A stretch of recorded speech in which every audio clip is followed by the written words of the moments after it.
सरकारी कर्मचारी या युट्यूब चॅनल अफसरांचं खूप खूप स्वागत आहे। तर आताची सर्वात मोठी बातमी म्हणजे 17 लाख राज्य सरकारी कर्मचारी मागणी पूर्ण होणार त्या संदर्भात एपिसोडच्या माध्यमातून संपूर्ण अपडेट पाहण्याला चला सुरू करूया।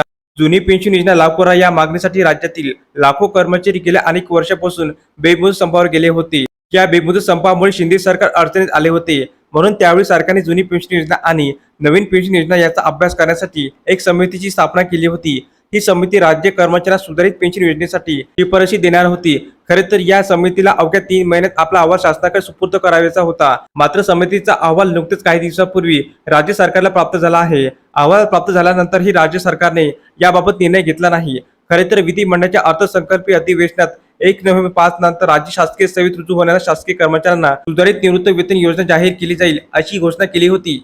या सुधारित योजनेअंतर्गत कर्मचाऱ्यांना त्यांच्या शेवटच्या वेतनाच्या 50% एवढी रक्कम पेन्शन म्हणून मिळणार असे शिंदे सरकारने सांगितले आहे, पण अद्याप याबाबतचा निर्णय घेतलेला नाही। त्यामुळे राज्य कर्मचाऱ्यांमध्ये मोठी नाराजगी पाहायला मिळत आहे। महत्त्वाचे म्हणजे राज्य सरकारी कर्मचारी 29 ऑगस्ट पासून या मागणीसाठी बेमुदत संपावर देखील जाणार आहे। तसेच येत्या काही दिवसांनी महाराष्ट्र विधानसभेच्या निवडणुका होणार आहे। निवडणुकीच्या काळात सरकारी कर्मचाऱ्यांची नाराजगी महायुतीला जड भरू शकते। त्यामुळे ही नाराजगी दूर करण्यासाठी शिंदे सरकार आता राज्यातील लाखो कर्मचारी सुधारित पेन्शन योजना लागू करण्यात येणार असल्याची माहिती समोर येत आहे।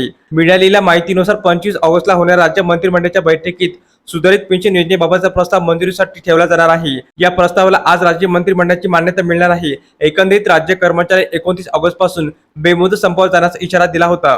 हा इशारा गंभीरतेने घेत आगामी काळात होणाऱ्या विधानसभा निवडणुकीच्या पार्श्वभूमीवर कर्मचाऱ्यांची नाराजगी दूर करण्यासाठी शिंदे सरकार राज्यातील 1 नोव्हेंबर 5 रोजी व त्यानंतर नियुक्त होणाऱ्या कर्मचारी आणि अधिकाऱ्यांसाठी सुधारित राष्ट्रीय निवृत्त वेतन योजनेवर मंत्रिमंडळ बैठकीत शिक्कामोर्तब करणार आहे। विशेष म्हणजे या प्रस्तावाला हिरवा कंदील दाखवल्यानंतर लगेच याबाबतचा शासन निर्णय सुधारित निर्गमित करण्यात येणार असल्याची माहिती विश्वसनीय सूत्रांच्या माध्यमातून हाती आली आहे। यावेळी राज्यातील लाखो कर्मचाऱ्यांना दिलासा मिळणार आहे। धन्यवाद।